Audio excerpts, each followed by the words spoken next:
మంత్రి చంద్రబాబు ప్రభుత్వం మరొక సంచలన నిర్ణయం తీసుకుంది. ఇప్పటి వరకు గిరిజన ప్రాంతాల్లో రాష్ట్ర వ్యాప్తంగా కూడా వైఎస్ జగన్మోహన్ రెడ్డి గత ప్రభుత్వంలో ఆ రేషన్ ని ఇంటింటికి ప్రతి నెల పంపిణీ చేస్తూ వచ్చారు.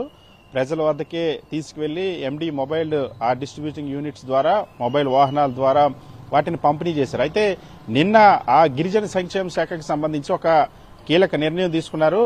ఇంటింటి గిరిజన ప్రాంతాల్లో ఇంటింటికి రేషన్ పంపిణీ చేసే విధానానికి స్వస్తి పలకాలని నిర్ణయించారు. మొత్తం గిరిజన ప్రాంతాల్లో 9 ఐటీడీఏల పరిధిలో 962 వరకు కూడా ఈ ఎండి యూనిట్ల ద్వారా రేషన్ పంపిణీ గతంలో జరిగింది. అయితే ఇప్పుడు వాటి స్థానంలో మళ్లీ పాత పద్ధతుల్లో ఏదైతే రేషన్ డీలర్లు రేషన్ షాపులు ఏదైతే జీసీసీ పరిధిలో ఉండేటువంటి డిపోలు ఏవైతే ఉంటాయో ఆ రేషన్ షాపుల ద్వారానే మళ్లీ పంపిణీ చేయాలని రేషన్ పంపిణీ చేయాలని ఇప్పుడు ఇప్పటి వరకు కూడా ఎవరైతే లబ్దిదారులు ఉంటారో రేషన్ కార్డుదారులు ఎవరైతే ఉన్నారో వాళ్ళ ఇంటికి వెళ్లి రేషన్ పంపిణీ చేస్తూ వచ్చింది రాష్ట్ర ప్రభుత్వం. కానీ ఇప్పుడు ఆ రేషన్ కార్డుదారులే వెళ్లి రేషన్ డీలర్ దగ్గరికి వెళ్లి క్యూలో నిలబడి తీసుకోవాల్సినటువంటి పరిస్థితిని మళ్లీ తీసుకొస్తున్న అంశాన్ని చాలా స్పష్టంగా చెప్పి నిన్న స్వయంగా గిరిజన సంక్షేమ శాఖ మంత్రి గుమ్మడి సంజయ్ రాయ్ కూడా మీడియాతో కూడా ఈ విషయాన్ని స్వయంగా అధికారికంగా ప్రకటించారు. దానికి సంబంధించి కేవలం గిరిజన ప్రాంతాల్లోనే అత్యధికంగా వాస్తవానికి ఇంటింటికి రేషన్ పంపిణీ చాలా అవసరం. ఒక రేషన్ షాప్ పరిధిలో చాలా హ్యామ్లెట్స్ ఉంటాయి. ఆ హ్యామ్లెట్ విలేజెస్ లో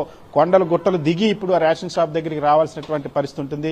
మరొక వైపు ఎవరైతే ఉపాధి కల్పించిందో రాష్ట్ర ప్రభుత్వం గతంలో ఎండి ఆపరేటర్స్ కి వాహనాలు ఇచ్చి వాళ్ళకి ఆ వేతనాన్ని ఇచ్చి కల్పించినటువంటి ఉపాధి కూడా ఇప్పుడు దెబ్బతినేటువంటి అవకాశం ఉంది. ఇది ఒక్క గిరిజన ప్రాంతాలకే పరిమితం అవుతుందా, దీన్ని మిగిలిన ప్రాంతాలకు కూడా విస్తరించేటువంటి అవకాశం ఉందని ప్రభుత్వ వర్గాల్లో చర్చ జరుగుతుంది. అదే జరిగితే రాష్ట్ర వ్యాప్తంగా మొత్తం ప్రజలకు మళ్లీ రేషన్ పంపిణీకి సంబంధించినటువంటి కష్టాలు మొదలవబోతా ఉన్నాయి.